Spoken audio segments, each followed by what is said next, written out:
Isang gabi ng tag-ulan sa isang liblib na baryo sa Quezon, may narinig na tawa sa gitna ng dilim. Hindi ito masaya, hindi rin ito ordinaryo.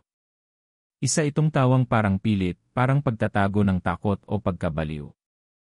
Walang makapagsabi kung saan galing, pero iisa lang ang malinaw, kinabukasan, may isa na namang katawan ang natagpuan sa bukid. At sa tabi nito isang maliit na pakete ng asin, nakabuka na. Ako si Ramon, at ito ang kwento ng kaibigan kong si Noel, ang lalaking tumawa sa aswang, at kung paanong ang tawa niyang iyon ang naging huli niyang araw sa mundong ito. Si Noel ay isang taong hindi mo agad mapapansin kung dumaan sa harap mo. Payat, maitim, laging nakatungo ang ulo na parang may dinadalang mundo sa balikat. Isang anak ng magsasaka na iniwan ng ina noong 7 taong gulang pa lang siya. Ang ama niya, si Mang Lito, ay nalulong sa alak matapos mamatayan ng asawa, at halos hindi na rin ito nagsasalita. Lumaki si Noel sa hirap. Hindi siya nakatapos ng elementarya dahil kinailangan niyang tumulong sa sakahan. Pero sa kabila ng lahat, siya ang kaibigan kong hindi ako iniwan, kahit noong ako'y halos mawalan na ng pag-asa sa buhay. Siya yung tipo ng taong tatawa kahit walang dahilan, para lang gumaan ang pakiramdam mo. Nakakatawa minsan, nakakainis sa ibang oras, pero sa loob-loob ko, alam kong isa lang ang dahilan kung bakit ganun siya, takot siyang maramdaman ulit ang lungkot na minsan na niyang nilubog. Noong isang linggo bago nangyari ang lahat, napansin kong nag-iba si Noel. Hindi na siya gaya ng dati, tahimik na, parang laging may iniisip. Tinanong ko siya kung may problema, pero ngumiti lang siya. Wala to, baka inaantok lang ako, sabi niya sabay tawa ng mahina. Pero may kakaiba sa mga mata niya, parang may nakita siyang hindi niya kayang ikwento. Isang gabi habang nag-inuman kami sa harap ng kubo niya, bigla siyang tumingin sa kakahuyan sa likod ng bahay. Pare, sabi niya, naaalala mo ba yung kwento ng lola mo tungkol sa aswang na nakatira raw sa likod ng bukid natin? Tumawa siya, pero halatang pilit. Alam mo ba, kagabi may narinig akong kumakaluskos doon. Akala ko baboy ramo, pero nang silipin ko wala. Pero may anino. Mabigat ang hakbang, parang tao pero masyadong tahimik. Napatawa ako noon, akala ko trip lang niya akong takutin. Hay naku, Noel. Tumigil ka nga. Kung may aswang man, matagal na tong pumatay ng tao sa lugar natin. Pero hindi siya ngumiti. Tumingin siya sa akin na parang seryoso na sa wakas. Pare, hindi ako nagbibiro. May mali. May mali sa paligid natin. Kinabukasan, habang naglalakad ako papuntang palengke, may nakasalubong akong matandang babae, si Aling Perla, ang kilalang albularyo sa amin. Pinigilan niya ako, hawak ang aking braso. Iwasan mo ang gabing walang buwan, sabi niya. At iwasan mo ang taong tumatawa sa takot. Hindi ko agad naintindihan ang ibig niyang sabihin. Pero nang ikwento ko kay Noel kinagabihan, bigla siyang nanahimik. Parang may biglang bumagsak na pader sa pagitan naming dalawa. Hindi siya nagsalita. Hindi rin siya tumawa. Ilang araw matapos noon, nagsimula nang may mga hayop na nawawala sa baryo. Una, 2 kambing ng kapitbahay. Tapos, 3 manok. May nakita ring dugo ang balde sa sapa. Lahat iniisip na gawa ng ligaw na hayop o ng magnanakaw. Pero may isang matandang lalaki ang sumumpang nakita raw niya si Noel sa kakahuyan nung madaling araw. Nakaupo sa lupa, nakatitig sa kawalan at tumatawa. Pinagtawanan lang siya ng iba. Si Mang Pilo, lasing na naman, sabi nila. Pero ako, hindi ko maalis sa isip ko ang sinabi niya. Isang gabi, pinuntahan ko si Noel. Bago pa lang ako makalapit sa kubo nila, narinig ko na ang tawa niya. Mahaba. Mabagal. Paulit-ulit. Hindi na yun ang kilala kong tawa ni Noel. Hindi masaya, hindi rin nakakagaan ng loob. Parang tawang galing sa sugat na pilit niyang tinatawanan. Nang makita niya ako, huminto siya. At saka biglang nagtanong, Ram, naniniwala ka bang may taong pwedeng gawing hayop ng sama ng loob? Napatingin lang ako sa kanya. Ano nang ibig mong sabihin? Hindi siya sumagot. Umiling lang siya at saka tumalikod. Naiwan akong nakatayo sa harap ng pinto nila, parang may nagyari pero hindi ko maipaliwanag. Kinabukasan, wala si Noel. Sabi ng ama niya hindi umuwi. Buong araw kaming naghanap mula bukid hanggang sapa pero walang bakas. Hanggang gabi wala pa rin. At doon ko naalala ang sinabi ni Aling Perla, iwasan mo ang taong tumatawa sa takot. Madaling araw, bumalik ako sa kakahuyan mag-isa. Nasa gitna ako ng masukal na daan nang may marinig akong tawa, mahina lang, pero malinaw. Bumilis ang tibok ng puso ko. Tumingin ako sa paligid pero walang tao. Puno lang damo at kadiliman. Pero sa ilalim ng malaking puno ng balete, may nakita akong parang nilalang na nakayuko. Mahaba ang buhok, maputla ang balat. Hindi ko makita ang mukha. Tumatawa siya, o ito ba si Noel? Lumapit ka, sabi ng boses. Malamig. Mababa. Hindi ko alam kung galing sa kanya o sa utak ko lang. Lumapit ako, pero bago pa ako makalapit ng husto, bigla siyang tumingala. At sa mata niyang wala ng puti, itim na lang ang natira, nakita ko ang bagay na hindi ko makakalimutan kailanman. Hindi ito si Noel. Pero nakangiti ito gaya ng kaibigan kong kilala ko noon. Tumatakbo na ako pabalik sa nayon bago pa niya ako mahawakan, pero habang tumatakbo ako, tawa lang siya ng tawa. Palakas ng palakas. Kinabukasan, may natagpo ang katawan sa ilalim ng balete. Wala nang buhay. Hindi si Noel. Isa na namang taga-baryo. At sa tabi nito may isang papel na nakasulat, hindi lahat ng tumatawa ay masaya. Minsan, tinatawanan lang nila ang sumpa. Ngayon, ako na lang ang nakakaalam ng lahat ng to. At kung nakikinig ka man, sana'y huwag mong pagtawanan ang mga kwento ng matatanda. Dahil minsan, ang biro sa gabi ay bangungot sa umaga. Pero teka. Kanina lang, may narinig akong tawa sa likod ng bahay. Gusto mo bang ituloy ang kwento? Ang unang gabi pagkatapos kong marinig muli ang tawa mula sa likod ng bahay ay isa sa pinakamatagal sa buong buhay ko. Hindi ako nakatulog. Nakahiga ako pero gising ang isip, nakatitig sa kisam na parang baka may bumagsak mula roon. Wala namang nangyari sa buong magdamag, wala namang biglang lumitaw, wala ring sumigaw. Pero may isang bagay akong sigurado, hindi ako nag-iisa sa bahay ko. Kinabukasan, napansin kong may gasgas ang pinto sa likod. Malalim, parang kalmot ng hayop, pero sino ng hayop ang marunong bumukas ng trangka? At sa ilalim ng pinto, may mga butil ng asin na waring sinadyang isaboy. Hindi ko maalala kung ako ba ang naglagay o may ibang gumawa. Bumigat lalo ang pakiramdam ko.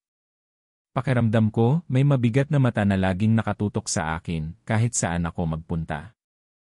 Sinubukan kong kumustahin si Mang Lito, ang ama ni Noel, pero paglapit ko pa lang sa bahay nila, isinara na agad ang bintana. Hindi na rin lumalabas si Mang Lito. Maraming nagsasabing nababaliw na raw ito. Nagsisigaw daw minsan sa gabi, kinakausap ang hangin, o di kaya'y tinatawagan ang pangalan ng asawa niyang matagal nang patay. Sa baryo, unti-unting lumalayo sa akin ang mga tao. Kapag dumaraan ako sa palengke, tumitigil ang usapan. Para bang ako na ang sunod sa listahan ng mga kababalaghan. May nagsasabing ako raw ang nagdala ng malas, ako raw ang huling nakasama ni Noel. May isang batang sumigaw pa sa akin, habang naglalakad ako, ikaw ang sinundan ng halimaw. Uwi sana ako sa Maynila, doon ako nagtatrabaho dati bilang karpintero sa isang construction site. Pero may isang bagay na humahawak sa akin dito, ang pakiramdam na hindi pa tapos ang lahat. Na hindi pa ako pwedeng umalis hanggat hindi ko nalalaman ang buong katotohanan tungkol kay Noel. At tungkol sa akin. Noong gabing iyon, nagpunta ako sa sapa. Doon kami madalas tumambay ni Noel noong bata pa kami. Tahimik doon, malamig ang simoy ng hangin at malayo sa mga mata ng tao. Habang nakaupo ako sa isang malaking bato, bigla akong nakarinig ng tunog ng tubig na tila may lumulutang. Ram, isang boses ang tumawag. Mababang boses, parang lalaki, pero may kakaibang lambing. Paglingon ko, may nakita akong nilalang na halos kalahating tao, kalahating isda. Malalaki ang mata, makintab ang balat, at may mahahabang palikpik sa likod. Shokoy. Hindi ako makagalaw. Parang nanigas ang buong katawan ko. Wala akong balak manakit, sabi niya. Ako si Agno. Tagapangalaga ng tubig sa lugar na ito. Matagal ko nang pinapanood si Noel at ikaw. Hindi ko alam kung paano sumagot. Tumango lang ako, marahang tumayo mula sa bato. Ang aswang na kinuha sa kanya, patuloy niya, ay hindi ordinaryo. Isa siyang lumang nilalang na nakatali sa lahi mo. Napakunot ang noo ko. Lahi ko. Tumango si Agno. Hindi mo alam, pero ang pamilya mo, noon pa man, ay bahagi ng isang kasunduan. Ang lola mo, si Apong Rosalia, ay isang bantay. Isa siyang tagapag-inat ng isang mutya, isang sinaunang bagay na may kapangyarihang balansihin ang pagitan ng liwanag at dilim. Doon ko naalala ang isang lumang kwintas na laging suot ni Lola Rosalia. Isang simpleng bilog na kwintas na may batong berde sa gitna. Lagi niya yung sinasabi na di dapat pinapahiram o hinuhubad. Nang namatay siya, wala na akong nabalitaan tungkol sa kwintas na yon. Ang huling beses na nakita ko iyon ay nasa lumang bowl niya na ngayon ay nasa attic ng bahay namin. Ang mutyang iyon, sabi ni Agno, ang tanging bagay na kinatatakutan ng lumang nilalang. Ngunit nang mamatay ang iyong lola, walang pumalit sa kanyang tungkulin. Kaya't unti-unti, lumalakas ang dilim sa lugar na ito. Halos hindi ako makapaniwala. At anong kinalaman ni Noel dito? Napili siya, sagot ni Agno. Napili siya ng dilim. Pero lumaban siya. Kaya siya nagtawa. Kasi alam niyang kapag tumigil siya sa pagtawa lulunurin siya ng takot. Parang biglang nanikip ang dibdib ko. Napaupo ako sa lupa. May magagawa pa ba ako, tanong ko. Pwede pa ba siyang iligtas? Umiling si Agno. Hindi mo siya maliligtas sa dati niyang anyo. Pero pwede mong pigilan ang paglaganap ng dilim. Ngunit hindi ito madali, Ramon. At hindi ito ligtas. Sa kanya inilabas ang isang maliit na sisidlan na gawa sa kabibe. Binuksan niya ito, at mula roon ay lumabas ang ilaw na parang usok, berde, malamig, at mabigat sa mata. Mutya ng balansing tubig, anya. Paghawak mo ito, makikita mo ang hindi nakikita ng ordinaryong mata. Pero kasabay nito mahahayag din ang sarili mo sa kanila. Tinanggap ko ang mutya. Mabigat ito sa palad, pero may kakaibang init na dumaloy sa katawan ko habang hawak ko ito. Pakiramdam ko, may isang piraso ng sarili ko na matagal nang nawala at ngayoy muling nabuo. Simula ngayon, magsisimula ang pagbabantay mo, sabi ni Agno. Babalik ako kapag oras na. At bago pa ako makapagtanong, lumubog na siya sa tubig at nawala na lang na parang bula. Sa mga sumunod na araw, nagsimula akong managinip ng mga bagay na hindi ko maintindihan, mga kakaibang simbolo, apoy sa gitna ng kagubatan, at mga mata na walang mukha. Minsan, nagigising akong umiiyak pero hindi ko alam kung bakit. Minsan, may mga boses na tumatawag sa akin habang ako'y naglalakad sa kalsada, pero paglingon ko, wala namang tao. Unti-unti, sinimulan kong alamin ang tungkol sa mutya. Binuksan ko ang bowl ni Lola Rosalia at doon, nakita ko nga ang lumanyang kwintas, berde ang bato, at tila kumikislap sa dilim. Tinabi ko ito sa mutyang bigay ni Agno. Nang magdikit ang dalawa, biglang umilaw ang paligid ko ng malamlam na liwanag. Doon ko lang napagtanto, may koneksyon ang dalawang bagay. At ako ang susunod na tagapangalaga. Pero sa kabila ng lahat, may parte sa akin na tumatanggi pa rin. Ayokong tanggapin na ako ang may responsibilidad sa ganitong kabigatan. Ako na isang karaniwang tao lang, anak ng karpintero, isang lalaking halos walang ambisyon sa buhay. Gusto ko lang hanapin si Noel. Gusto ko lang bumalik sa normal. Ngunit sa bawat araw na lumilipas, lalo akong hinihila ng madilim na puwersang hindi ko maintindihan. Mas dumadalas ang pagkawala ng mga hayop. Mas dumadalas ang kabaliwan sa mga tao. At isang gabi, narinig kong muli ang tawa. Pero hindi na ito si Noel. Hindi ito tawa ng tao.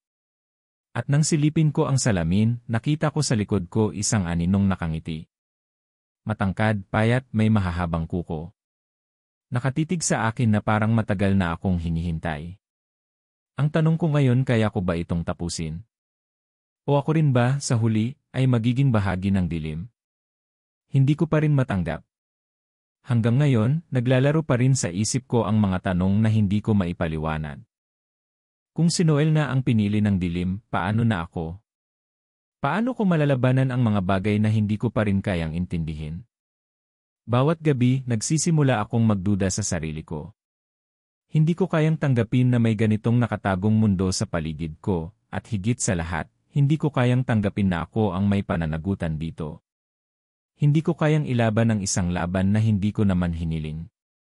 Minsan, naiisip ko, kung hindi ko lang siguro sinubukang alamin ang tungkol kay Noel, kung hindi ko lang siya tinanong tungkol sa mga nararamdaman niya, baka hindi ako napasok sa lahat ng ito. Baka si Noel pa ang magbabalik sa akin ng lahat ng mga bagay na nawawala. Ngunit sa kabila ng lahat ng ito, may isang bagay na malinaw sa akin, hindi ako pwedeng magtakip-bingin. Hindi ko pwedeng iwasan ang responsibilidad na itinuturo sa akin ng mutya at ng mga nangyayari sa paligid ko. Kung may paraan para maisalba si Noel, kahit pa ang sarili ko ay mawala, kailangan kong subukan. Kinabukasan, habang naglalakad ako sa kalsadang malapit sa bukirin, may napansin akong kakaiba. Isang anino. Mabilis, parang may mabilis na gumagalaw mula sa gilid ng mga puno. Tumigil ako. Pinagmasdan ko ito, pero nang mabilis kong pinilit lumapit, wala na. Pero may natira, ang mabigat na amoy ng lupa at isang parang malamig na hangin na dumausdos sa katawan ko. May sumusunod sa akin. Hindi ko lang alam kung sino o anong nilalang iyon. Ram, isang boses ang tumawag mula sa likod ko. Lumingon ako at nakita ko si Aling Perla, ang albularyo ng baryo. Siya lang ang nakakaalam ng tungkol sa kasaysayan ng aming pamilya at ng mga kahinaan ng mga nilalang na tulad ng aswang. Tama na, anak, sabi niya, huminto ka na. Hindi mo kayang labanan ang dilim.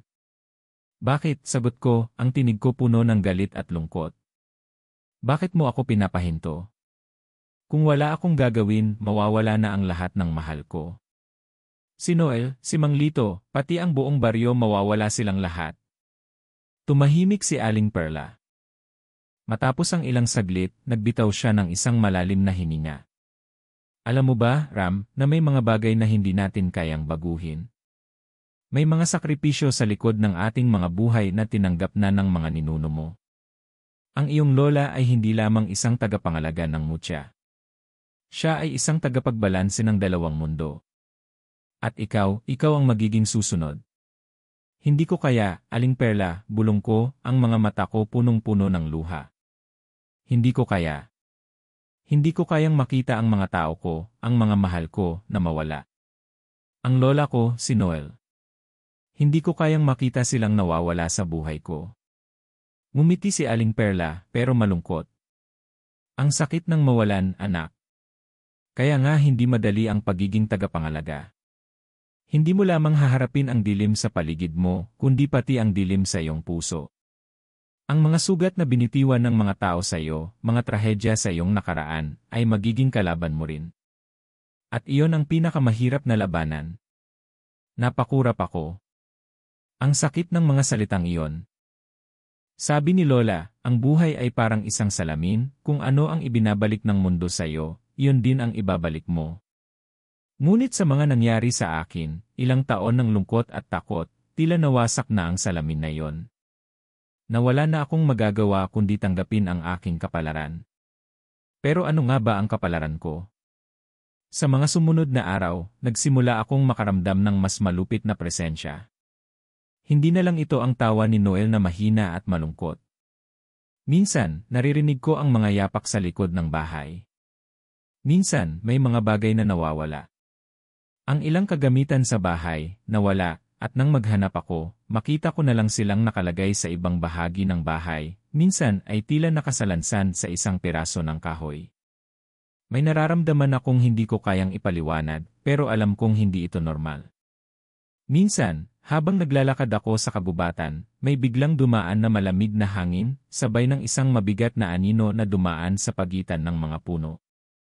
At biglang, hises, may narinig akong parang pumuputok na hangin, at doon ko nakita si Mang Pilo na tila nagsusumpa, pinipilit na magsalita, ngunit hindi makalabas ang mga salita mula sa bibig. Laking gulat ko nang magtulungan kami ng mga kabarangay para buhatin siya pabalik sa bahay, at doon ko naisip, may mas malaki pang dahilan kung bakit nangyayari ang lahat ng ito. Hindi lang basta ang aswang na gumagalaw sa lugar, kundi isang mas malalim na puwersa. Isang gabi, habang nag-iisa akong naglalakad sa bukirin, may nakita akong hindi ko inasahan. Isang anino, at mula rito, isang nilalang na parang balintataw, matangkad, baluktot ang katawan, at ang mga mata nito ay parang apoy na naglalagablab. Hindi ko na ito kayang gawing biro. Walang katawang tao, ngunit ito ang boses ng dilim, ang boses ni Noel, na tawa lang ang maririnig ko mula sa dilim. Hindi siya nasasaktan, at mas lalong hindi siya nawawala. Hindi mo ako matatakasan, ang boses ni Noel, malalim at nakakatakot. Wala kang magagawa. Hindi mo ako matutulungan. Pati ikaw patuloy akong haharapin mo hanggang dulo. Tulad ng sinabi ni Aling Perla, hindi ko lang haharapin ang mga nilalang mula sa dilim, kundi pati ang mga takot na itinatago ko sa aking puso. Bawat pag-iwas, bawat pagtanggi sa sarili kong kapalaran, ay nagpapalakas sa kanya. At doon, sa gitna ng dilim, may naramdaman akong mas matinding puwersa, ang kasaysayan ng aming pamilya, ang sumpa ng mga lumang kasunduan. Nang iangat ko ang mutya ng balansing tubig, napansin ko ang liwanag na lumabas mula rito, isang liwanag na hindi ko pa nakikita, isang piraso ng aking lakas na ako lang at ang mutya ang nakakaalam. Tumayo ako, nakatitig sa nilalang sa harap ko, at ipinagdiinan ang aking mga kamay sa bato. Hindi ako natatakot. Hindi na ako tatakbo. Dito ko naaalala na sa bawat laban, may bahagi ng ating sarili na natututo kung paano magpatawad sa ating nakaraan. Pero tanong ko sa sarili ko, kaya ko ba? Mula ng gabing iyon, ang presensya ng kalaban ay naging mas matindi. Hindi na lang ang mga anino sa paligid ang sumunod sa akin, kundi pati na rin ang mga tao sa baryo. Walang sinuman ang nakakaligtas sa pag-akyat ng dilim. Ang mga tanawin sa bukirin, na dating maliwanag at payapa, ay tila nagbago ng kulay, ang mga dahon ng mga puno ay nag-iba ng anyo, naging kulay abo, parang may dumaang matinding bagyong hindi ko maintindihan. Ang mga hayop na dati nagsisilbing gabay at kaulayaw sa gabi, biglang nawawala, o kaya'y naging maasim ang amoy, may sumasabog na tila usok mula sa kanilang katawan. Si Mang Lito, na madalas naglalakad sa paligid, ay hindi na rin nagpapakita sa araw. Ayon sa mga tao, isang gabi, narinig nilang sumisigaw mula sa kanyang bahay, ngunit nang magpunta sila, wala na siya roon. Ang mga pintuan at bintana ay nakabukas, at may amoy ng kahalumigmigan sa loob. Si Mang Lito, na sa mga naunang araw ay tila ba nababaliw, ay isa sa mga unang nawala, at walang makapagsabi kung saan siya napunta. Samantalang ako, habang iniisip ko ang lahat ng ito, naiisip ko pa rin si Noel. Ang mga alaala namin, ang mga araw ng tawanan, ang mga panahoy magkasama kami sa kabukiran, ang mga gabi ng kwentuhan. Pero ngayon, ang tawanan na yon ay may kasamang pighati. Masakit na makita na ang mga tinig ni Noel, ang mga mata na dati puno ng saya, ay naging kasangkapan ng dilim. Wala akong magawa kundi magpatuloy, ngunit tuwing tinatanong ko ang sarili ko, pakiramdam ko, hindi ko kayang ipagpatuloy ang laban na ito. Hindi ko kayang makitang ganito siya, hindi ko kayang tanggapin na baka siya na nga ang dahilan ng lahat ng ito. Dumating si Aling Perla sa isang hapon. Matapos ang ilang linggong hindi pagkikita, nagbalik siya, ngunit ang kanyang itsura ay mas matamlay, parang nagbabalik ng isang mabigat na pagsubok. Pinatawag ako sa kanyang maliit na kubo sa tabi ng bundok, at nang makarating ako roon, nakita ko siyang may hawak na isang lumang libro, ang librong kinuha ko na mula sa bahay ni Lola. Ram, sabi ni Aling Perla, hindi na ito ang mga simpleng kwento o mga alamat na pinapasa sa atin. Ang laban na ito ay hindi lang laban para kay Noel, hindi lang para sa inyong pamilya. Laban ito ng buong baryo. Pinagmasdan ko siya. Hindi ko alam kung ano ang sinasabi niyang laban. Wala akong magagawa, Aling Perla, sagot ko. Ako lang. Hindi ko kayang magsolo sa laban na ito. Tumango siya, matalim ang tingin. Alam ko. Wala kang mag-isa sa laban na ito. Ngunit ang takot mo, Ram, ang magiging kalaban mo rin. Iyon ang mga salitang tumagos sa aking puso, takot. Ang takot na nananatili sa aking puso mula pa noong bata ako, ang takot ng mawalan, ang takot ng mag-isa, ang takot na makita ang mga mahal sa buhay na nagiging bahagi ng dilim. Takot na hindi ko kayang ipaglaban, takot na baka hindi ko kayang baguhin ang sinimulang laban. Matapos ang ilang linggo ng pag-obserba sa mga kaganapan sa baryo, nagiging malinaw na ang mga nilalang na sumasalakay sa atin ay hindi ordinaryong aswang, sabi ni Aling Perla. Ito ay isang lumang nilalang na may kakayahang magpabago ng anyo at sumanib sa katawan ng mga tao. Mas malakas pa ito kaysa sa karaniwang aswang na kinikilala natin. Tinutuklas nito ang mga kahinaan, ang mga sugat na matagal nang naiiwan sa ating mga puso. Hindi ko na kayang pigilan ang mga emosyon ko. Aling Perla, paano kung ako na mismo ang dahilan kung bakit nangyayari ito? Kung ako ang talagang dahilan kung bakit ito lumalala? Nakita ko sa mga mata ni Aling Perla ang kabigatan ng kanyang puso. Ang tunay na laban ay hindi sa labas, Ram. Ang laban na ito ay sa loob mo. Kung hindi mo matutunan ang magpatawad, hindi mo kayang magtagumpay. Ang mga salitang iyon ay naging parang pangungusap na hindi ko kayang ipaliwanag. Matapos ang mga taon ng pagpapatawad sa sarili, ng paglimos ng mga pagkatalo sa buhay ko, parang nauurong na naman ako. Hindi ko kayang tanggapin na lahat ng mga sakit, lahat ng mga sugat na itinaguyod ko, ay magagamit laban sa akin. At ngayon, ang mga kalaban ko ay hindi na lang mga nilalang na may pangil at kuko, kundi pati ang sarili kong mga demonyo. Kahit ganun, hindi ko na kayang umatras. Alam ko at nararamdaman ko na may isang misyon na kailangang tapusin. Hindi ko alam kung paano o kung ano ang magiging kahihinatnan, pero hindi ko na kayang hindi lumaban. Sa mga sumunod na araw, nagsimula akong maghanda. Hindi ko alam kung anong uri ng laban ang naghihintay sa akin, pero kailangan ko ng lakas. Kailangan ko ng gabay. Kaya't ipinagpatuloy ko ang paghahanap ng mga sinaunang aklat, mga piraso ng kasaysayan na magbibigay ng clue kung paano natin maaaring talunin ang kalaban. Binisita ko ang mga albularyo at mga mang-ugong ng mga kwento sa baryo. Ngunit ang mga impormasyon ay waring nababura na mula sa kanilang alaala. May mga nagsasabi na ang mga tamang ritual ay matagal nang nawawala at ang mga sagot ay nagtatago sa dilim. Dahil dito, nagtulungan kami ni Aling Perla at Noel's sister, si Mila, upang magtulungan at maghanap ng isang solusyon. Ang mga gabing hindi ko kayang magpatawad sa sarili ko ay naging mas matindi. Ang mga bawat hakbang ko sa pagsasanay ay may kasamang kalungkutan, tulad ng magkasabay na sugat na patuloy na lumalala. Isa na namang gabi, habang nakatambay kami sa isang lugar na malapit sa kabukiran, nakaramdam kami ng hindi maipaliwanag na lamig, isang presensya na tila sumusunod sa amin. Minsan ay may naririnig kaming mga yabag mula sa mga puno, at may mga biglaang pagsabog ng hangin. Isang pagsubok na hindi ko pa kayang sagutin, ngunit alam kong hindi na kami makakabalik sa dati. Hindi na kami makakapagtago sa dilim.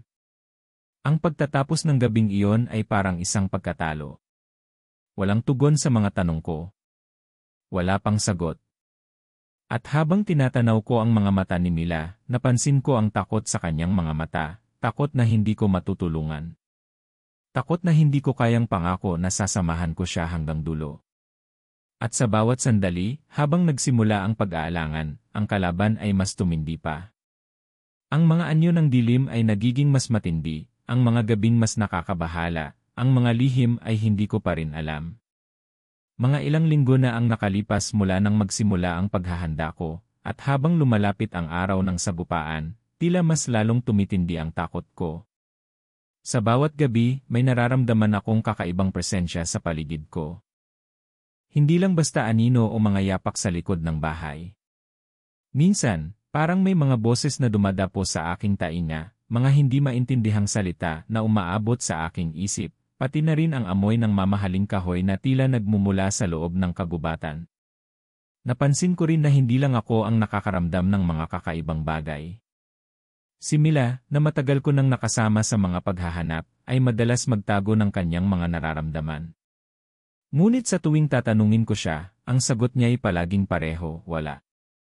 Siguro'y napagod lang ako. Ngunit may isang gabi, habang nag-uusap kami ni Aling Perla sa tabi ng ilog, may nangyaring hindi ko inaasahan. Nagkasabay kami ni Mila sa isang lugar kung saan itinago namin ang mga kagamitan na magagamit namin sa pagharap sa kalaban, mga palasyo ng mga diwata, mga mutya, at mga ritual na kailangan upang labanan ang mga nilalang ng dilim. Dito ko unang naramdaman na hindi na ako ang tanging naglalakad sa landas ng dilim. May nangyaring bagay na hindi ko alam, at sa bawat hakbang ko, may presensya akong hindi kayang ipaliwanag. Habang kami ni Aling Perla ay nag-uusap, biglang dumating si Mila. Ang kanyang mukha, na dati ay puno ng tapang, ay puno ng alalahanin. Nagkatinginan kami, at may mga tanong na ako na hindi ko kayang ipaliwanag. Lumingon ako kay Aling Perla at nakita ko ang pag-aalangan sa kanyang mata.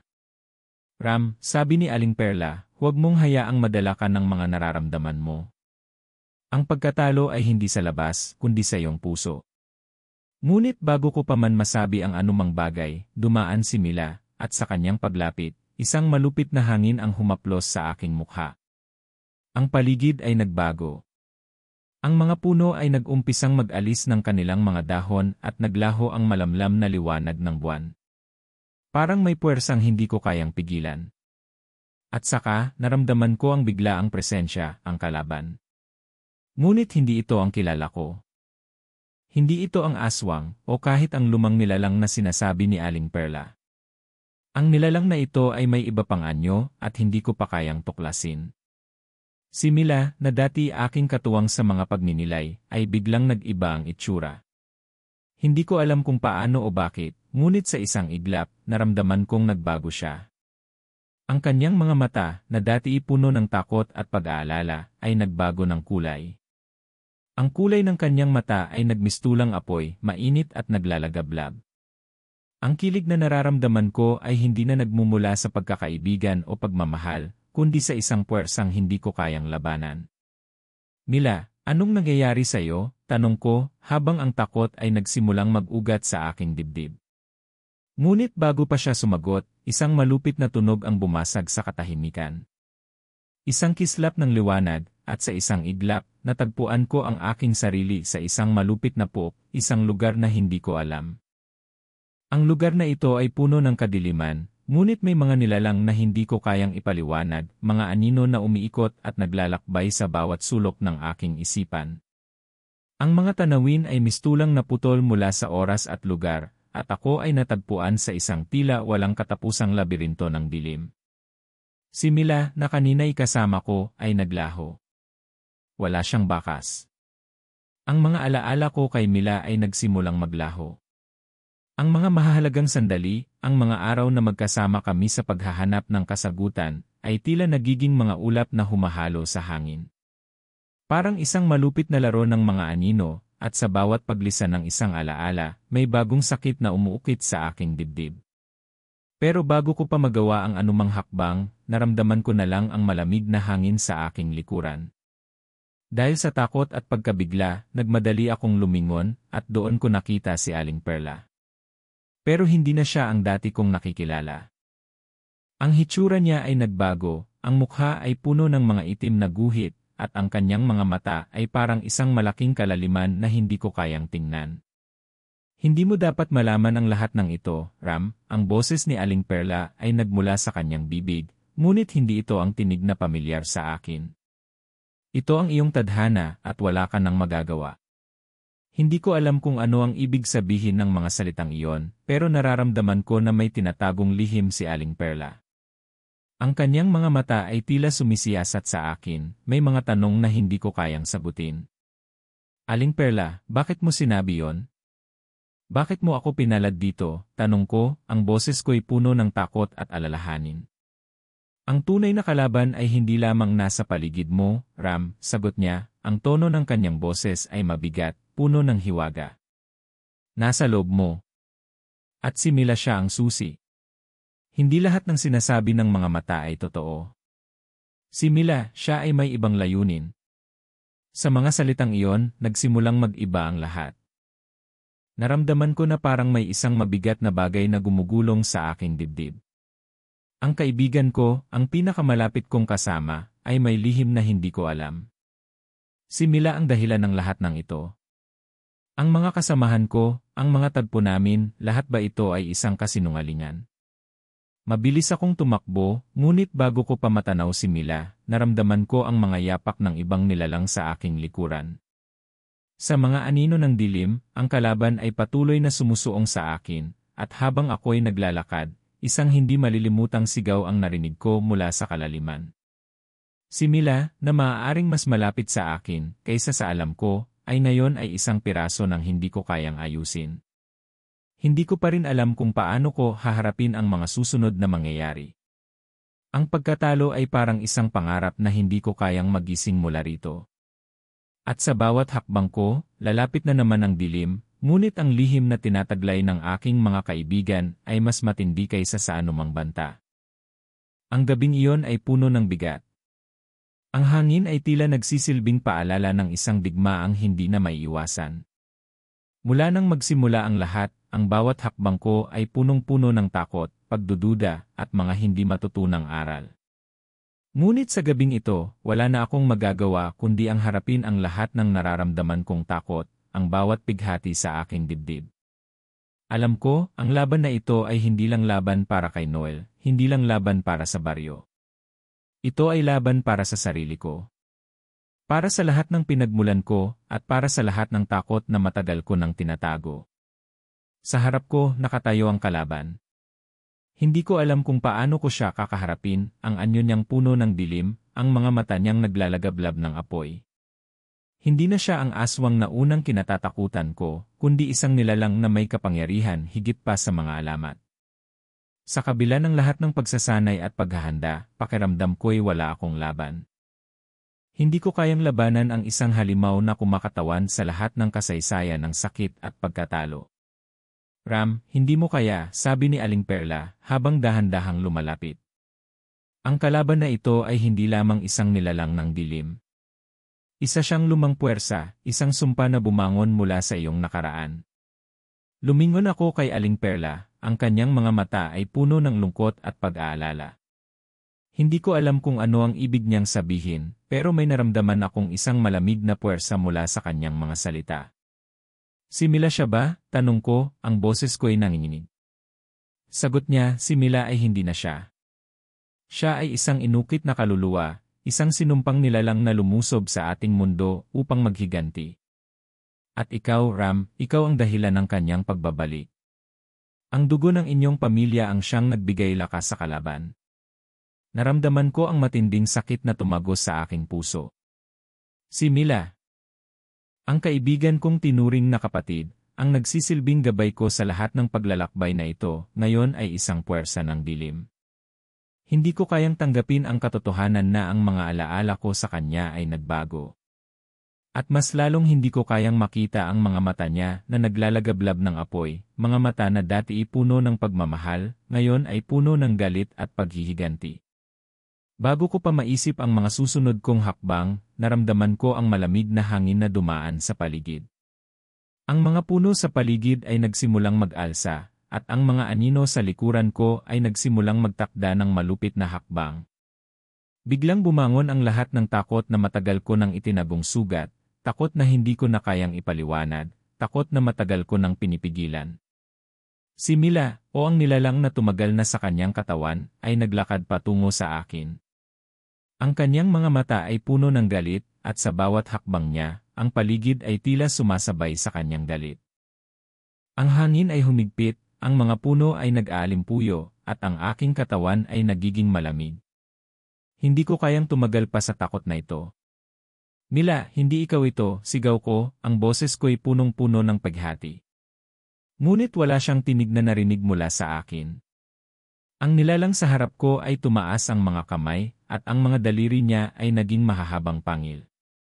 Ito ang kapalaran mo, Ram, sabi ng kalaban, ang boses ay pawang isang pandaraya. Hindi mo kayang labanan ang iyong sarili. Ang iyong nakaraan ay babalik sa iyo. Naramdaman ko ang puwersa ng dilim na sumasalubong sa aking katawan, na para bang pinipilit akong durugin sa ilalim ng sariling bigat. Ang aking mga paa ay tila hindi kumikilos, at ang aking katawan ay nauurong. Alam kong may isang bagay na hindi ko pa naintindihan, may isang lihim na itinagong hindi ko kayang ipaliwanag. Hindi ko kayang harapin si Mila, at hindi ko kayang maniwala na ang dilim ay tunay na nanalo. Pero sa kalagitnaan ng lahat ng ito, naalala ko ang isang bagay na matagal ko nang nakalimutan. Si Aling Perla, ang mga salita niya. Ang kalaban ay hindi lang nasa paligid mo. Nasa loob mo. Ang mga salitang iyon ay parang isang palaso na tumama sa aking dibdib. Ang takot ko, ang pighati ko, ang lahat ng pinagmulan ko, ang lahat ng iyon ay may papel sa laban na ito. Tumingin ako kay Mila at nakita ko ang isang kahinaan sa kanyang mata. Isang saglit na pagkatalo. At doon ko naisip, hindi ko kailangang labanan siya. Kailangan ko lang siyang matulungan na makawala. Si Mila, na naging bahagi ng aking nakaraan, ay patuloy na hinugot sa dilim dahil ang dilim ay hindi nasusustento sa mga pusong hindi pinapayagan ang pag-ibig at pagpapatawad. Mabilis akong kumilos at gamit ang lumang mutya na natagpuan ko sa mga aklat ni Lola, dahan-dahan ko itong inabot kay Mila. Isang ritual na hindi ko alam kung magiging sapat, ngunit wala na akong ibang pagpipilian. Sa isang iglap, nakaramdam ako ng pagbabago sa hangin. Ang mga anino ay tila nag-urong, at ang mga mata ni Mila ay humupa sa init ng galit. Ang katawan ni Mila ay nahulog sa aking mga braso. Ang kanyang mga mata, na puno ng dilim kanina, ay naging mapurol at malungkot. Ramdni. Ang tanging bulong ni Mila, at sa mga salitang iyon, nag-iba ang lahat. Patawad ang sakit. Sa mga sandaling iyon, naramdaman ko na ang lahat ng aking mga takot, ang lahat ng mga pighati ko sa nakaraan, ay naalis. Ngunit hindi ko alam kung hanggang kailan. Hindi ko alam kung natapos na ang laban, o kung may mas malupit pang pagsubok na darating. Ngunit sa gabing iyon, habang binubuhat ko si Mila, ang mga anino ay nagsimulang maglaho. Ang laban ay tapos na, ngunit ang tunay na kalaban ay hindi ko pa rin alam kung nasaan. At sa kabila ng lahat ng ito, alam ko na hindi ko magagampanan ang aking misyon ng mag-isa. Si Mila, ang aking kaibigan, ay muling maghahanap ng kanyang pagnanasa para sa buhay. At sa likod ng lahat ng dilim, natutunan ko na ang kalaban na tinutukoy nila ay ako. Nang bumalik ako sa baryo, ang lahat ng naramdaman ko ay ang pagkahulog sa isang malalim na bangin. Si Mila ay nawala sa aking mga braso, ngunit ang kaluluwa niya ay tila naglaho na rin sa dilim. Sa bawat hakbang na tinahak ko pabalik sa aming baryo, parang may isang mabigat na bagay na gumugulo sa aking dibdib. Hindi ko alam kung paano ko ipapaliwanag sa mga tao ang nangyari, o kung ano ang magiging buhay ko pagkatapos ng lahat ng ito. Ang mga katanungan na umuukit sa aking isipan ay walang sagot. Paano ko haharapin ang mga tao na umaasa sa akin? Paano ko masasabing natapos ko na ang laban, kung sa kabila ng lahat ng nangyari, ang aking kaibigan, ang taong pinakamahalaga sa akin, ay naglaho? At ang higit sa lahat, paano ko ipaliwanag sa sarili ko na ang tunay na laban ay hindi lang laban sa aswang o sa mga nilalang ng dilim, ang laban na ito ay laban sa aking sariling mga takot. Habang ako'y naglalakad pa uwi, nakaramdam ako ng kakaibang katahimikan. Walang hangin, walang tunog, para bang ang buong mundo ay tumigil at nakatutok lamang sa akin. Nang makarating ako sa gitna ng baryo, nakita ko si Aling Perla. Ang matandang mang-ugong, na sa kabila ng lahat ng dilim at sumpa, ay may bitin na ngiti sa kanyang labi.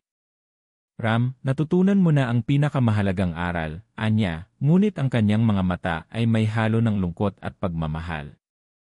Aling Perla, ang tanging nasabi ko. Wala akong magagawa. Si Mila, hindi ko siya naisalba. Ram, sagot niya, huwag mong gawing basihan ng pagkatalo ang pagkawala ng isang tao.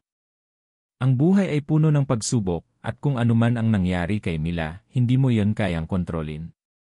Hindi lahat ng laban ay tinatapos natin ayon sa gusto natin. Ngunit ang mahalaga, Ram, ay kung paano mo haharapin ang iyong sarili pagkatapos ng lahat ng ito. Hindi ko alam kung paano sasagutin ang mga salitang iyon. Pero may isang bagay akong naintindihan, ang mga tanong na wala ng sagot ay hindi na kailangang sagutin.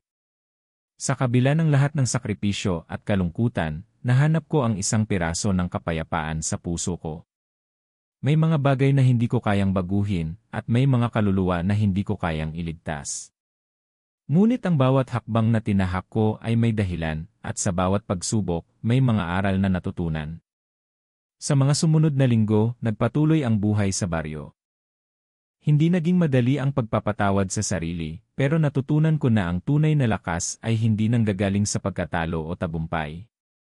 Nanggagaling ito sa tanggapin ang mga pagkatalo, at tanggapin ang mga sugat na hindi mo kayang hilumin. Tanggapin ang mga bagay na hindi mo kayang kontrolin. Minsan, may mga gabi na naririnig ko ang mga boses ng mga ninuno ko, at sa bawat sigaw nila, parang may bagong pag-asa na sumisibol sa kalooban ko. Si Mila, kahit na siya ay naglaho, ay naging bahagi na ng mga alaala ko, mga alaala ng pag-ibig at pagsasakripisyo. Hindi ko na siya muling makikita, ngunit natutunan kong yakapin ang kanyang pagkawala bilang bahagi ng aking paglalakbay. At sa gabing iyon, habang ang mga bituin ay muling nagniningning sa langit, napansin ko na sa kabila ng dilim ng gabi, may liwanag pa ring sumisilip. Ang bawat ulap, bawat hangin, bawat bituin sa kalangitan ay may kahulugan. Sa kabila ng lahat ng nangyari, hindi nawawala ang pag-asa. Natutunan ko na ang dilim ay may katapusan, at sa bawat pag-alis ng gabi, muling sumisikat ang araw. Ram, narinig kong tawagin ni Aling Perla mula sa labas ng aking bahay. Lumabas ako at nakita ko siya na nakatayo sa gitna ng kalikasan, ang mga mata niyang puno ng pagtanggap. Ang laban mo ay hindi pa tapos. Pero natutunan mong lumaban, at sa bawat hakbang mo, binubuo mo ang iyong kapalaran. Sa mga salitang iyon, parang may malaking bagay na gumugol sa aking dibdib. Hindi ko na kailangan pang maghanap ng mga sagot sa mga tanong na matagal ko nang ipinagpapaliban. Ang mga aral na natutunan ko sa kabila ng lahat ng sakit at pagkatalo ay higit pa sa anumang tagumpay. Natutunan ko na hindi ko kailangang maging perpekto. Hindi ko kailangang ayusin ang lahat ng bagay. Ang kailangan ko lang ay yakapin ang aking sarili, at tanggapin na ang bawat sugat at bawat kalungkutan ay bahagi ng aking kwento. At sa mga sumunod na araw, kahit na ang kalikasan ay patuloy na nagbabago, ang isang bagay ay hindi nagbago, ang buhay ay patuloy na umaagos. Minsan, ang mga bagay na hindi natin kayang kontrolin ay nagtuturo sa atin ng pinakamahalagang aral sa buhay, na hindi lahat ng laban ay tapos, at hindi lahat ng sugat ay kayang maghilom agad. Sa huli, natutunan ko na ang tunay na tapang ay hindi sa pakikipaglaban lamang, kundi sa pagtanggap sa ating mga pagkatalo at sa pagbangon mula rito. Hindi ko kayang baguhin ang nakaraan, ngunit natutunan ko na ang bawat hakbang ay may kahulugan. Ang buhay ko, ang paglalakbay ko, ay nagiging mas makulay sa bawat hakbang na ginagawa ko, kahit gaano pa ito kasakit. At sa huli, ang tanging natitira sa atin ay hindi ang mga tagumpay, kundi ang mga aral na natutunan natin mula sa mga laban, at kung paano natin tinanggap ang ating sarili sa kabila ng lahat ng ating pinagdadaanan.